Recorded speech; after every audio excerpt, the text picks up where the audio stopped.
Howdy, y'all, it's Angela, and tonight we're going to have a conversation about Uyghurs.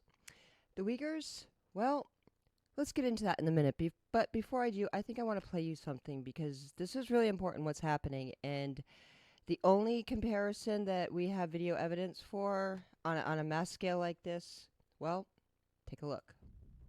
In July 1941, Hermann Goering, Hitler's second in command, authorized all necessary preparations for the final solution of the Jewish question in the European territory under German control.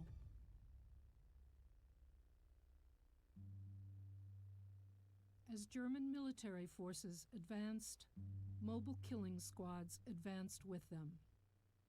The German army, military SS, and German police units took an active part in authorized mass murders. Invasion imposed by the Germans. Despite all efforts of the imprisoned Jews to find ways of surviving and sustaining their communities, those conditions increasingly led to death for scores of thousands. Most vulnerable were the orphaned children. Originally, German occupation authorities established ghettos to concentrate Jews and separate them from the non-Jewish population. Later in the war, many ghettos served as staging grounds for the transportation of Jews to the east, euphemistically called resettlement by the Germans. Okay? We all know the story. Now, let's look at this. Multiple ex-detainees and a former camp employee have told CNN that torture and political indoctrination are rampant inside the camps. Critics say Beijing has rounded up minorities arbitrarily and en masse in a blatant attempt to destroy their cultures and wipe out Islam within its borders. Beijing has repeatedly denied that, saying the camps are merely, quote, vocational training centers designed to counter Islamic extremism in Xinjiang, which has seen terrorist attacks in the past. A Western intelligence source tells CNN their analysis of the video, posted online anonymously last month, shows detainees transferred by train. Analysis by the Australian Strategic Policy Institute suggests the video was shot in the city of Korla in August 2018. In response, the Xinjiang government said in a statement to CNN, quote, cracking down on crimes in accordance with law is the common practice of all countries. Xinjiang's crackdown on crimes has never been linked to ethnicities or religions. Transporting inmates by judicial authorities belongs to normal judicial activities. But two men, one in the Netherlands and one in Kazakhstan, say the activity is anything but normal and that the video is terrifyingly familiar because they lived through something similar. Okay, guys. Now, real quick, let's look at the response from the Chinese ambassador when he was grilled.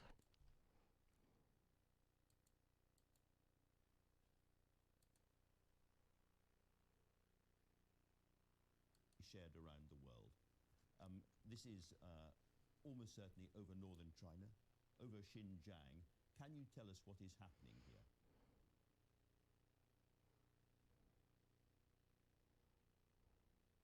I cannot see,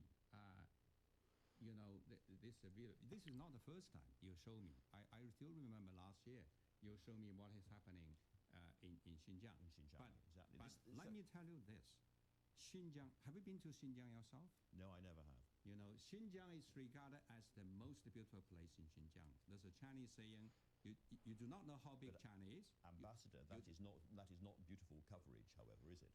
You know, Xinjiang, that is exactly what I'm going to tell you. Since 1990, Xinjiang has completely changed because there's thousands of terrorist attacks. Well, People cannot... that was 10 years ago. Can I ask you why people are kneeling, blindfolded and shaven and being led to trains in modern China? Why? What is going on there? I do not know where you get this videotape. You know... I think you get the picture. China's denying what's happening, obviously. What we are witnessing, and I don't personally, I mean, you can come up with your own conclusions, guys, but I don't see how you can look at the footage of the Uyghurs kneeling in their blue uniforms or the various uniforms. There's different ones. I'll show you some more footage if you like, but I don't know how you can look at that footage and not be reminiscent of the Jews being loaded onto the trains. I don't know how. So here's the thing. There's pushback for Hong Kong, but nobody's really talking about the Uyghurs, and this has been going on for a couple of years to the point where over 1 million have been rounded up. And much like with the Jews and the orphans being the problems in the ghettos after their parents had been slaughtered by the Germans, we have that happening right now. We have the bigger problem right now. I'll have to pull up another video. I'm sorry, but it's a very similar problem. Actually, you know what? If you're a fan of Vice, go to Vice on YouTube. They actually do have a Uyghur video, and that they did for HBO. So if you have HBO, you can look that up. It's one of the Vice documentaries. So look up the Uyghurs either on YouTube or HBO. Now, as far as who are the Uyghurs, I think I pulled this up right here. The Uyghurs are mostly Muslim, Turkic ethnicity. Excuse me. Let's start that over again. The Uyghurs are a mostly Muslim Turk ethnicity who regard themselves as culturally and ethnically close to Central Asian nations. The majority live in Xinjiang. I'm so sorry I'm butchering the words. I apologize. Where they number about 11 million people. The region's economy has for centuries revolved around agricultural and trade, and it was a huge part of the Silk Road. So the Uyghurs occupy that area that's to the eastern side that borders on Eastern Europe. So let me go back here. So this is where they're from, up in here. Unfortunately, the lettering is really bad down here, and there is no sound with this. But it says it has been under control of China since it was annexed in 1949. Many Uyghurs still identify their homeland as previously being previously named in the area previously named Eastern Turkestan. So the Uyghurs don't generally regard themselves as Chinese, which we're going to have a conversation about Chinese with their racism, because in most countries around the world, guys, racism is a common factor, is a common thread, and you can't really fault Americans as being racist when you look at other countries. China is the prime example, and it's considered a matter of national pride. It's not considered racism to be proud of your nation, and they have the, I suppose, privilege that we don't have, because if we're going to start using the word privilege to define anything different, or anybody has a different life circumstance. So the Chinese have the privilege, as do even the people on the island of Hawaii. They don't consider themselves, to be the white, and they call us round eyes, but the Chinese consider it themselves to be a superior race, and that is considered an honor. It is an honor to be Chinese. So it isn't considered racism. They consider themselves to be culturally and, in all areas superior. Is that racism, or is that national pride? Because that's what it's considered. It's considered national pride. This is no different in other countries where everybody is, Japanese, or if everybody is, whatever the case may be. Pick your country, pick your culture.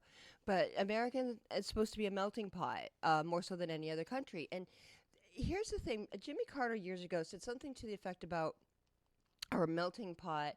America was a nice mosaic. Well, we can't be a mosaic because mosaics don't melt together. We don't have the blending of cultures. You have now a culture of hyphenated Americans, and we've got to stop that. But I digress. I'm on a soapbox, and we will get to a lot of this in a future video. But for now, back to the Uyghurs. Donald Trump has actually done quite a lot to sort of call everybody, to call China on their treatment of the Uyghurs, as well as Hong Kong. But here's the thing: the Uyghur situation has been going on for years, and it harkens back to 2013, 2014. They had some attacks on the Chinese population that Muslim Chinese, the Uyghurs, a very extreme group of Uyghurs took responsibility for the attacks. So the response by China, as is China, was to round up 1 million people plus for re-education camps, and also they are the forced labor. So They're the forced labor in China. So there's that, they're not really killing them off the same way the Germans were, but they are doing reprogramming to extreme levels. We have where husbands are in prison, they will move in Chinese people from the western portions of China, and we can look this up if you'd like, but and I can do another video on the tactics of it. But they will move men in to assimilate the Uyghur families and impregnate Chinese women. Excuse me, the Uyghur women who are obviously Chinese as well, technically, but to impregnate them to be more culturally pleasing and to have their ties be to their children's mainland. You know how such things work. Anyways, so they swap the families out. They imprison the fathers. They put people to work in slave camps. Yes, they do get paid apparently, but it's very, very minimum. Like pennies a day, and they don't have a choice about being there. There's torture. Their children are taken away, and so on and so forth. When they're sent off to the camps, if the women are pregnant, they are automatically given an abortion. They're harvesting organs. So this is some really, really effed up stuff, guys. And I think that you need to sort of, I can't tell people what to do, but this is bad. And I don't want us to be the Americans in World War II who turned the cheek, or were having pictures of George Washington behind us with right next to the swastika. That's the absurdity of that imagery is so, kind of seared into my brain. We're better than that. We need to pay attention. And frankly, honest to God, do you believe Joe Biden, with his son still getting paid, $1 billion plus from Chinese companies and owned obviously by the Chinese government, do we believe Joe Biden is going to do anything to come down hard on China about Uyghurs and about the crackdown on Hong Kong? And Taiwan is next. Do we really think Joe Biden's going to stop that? Because he hasn't in 50 plus years. 50 plus years. So you guys decide. I got some links here. I will put them into the description below. Please educate yourself on the Uyghurs, guys. There's a couple different spellings. It's kind of like Gaddafi, but you could do Uyghur or Uighur. Look up the Uyghurs. It's really important. Look up the position that Donald Trump has taken, what Pompeo has done, and remember, he was walking a tight line. Our factories are still there. The Chinese government can seize our property. It can prevent our people from leaving. So the president has taken as hard a line as he can right now, but we've got to bring our factories, our medication, our food back to our country, and we need to get them out of our country as well. We have these people. They have permeated, as many of you have seen in the news, they have permeated our educational systems in our best schools in the country.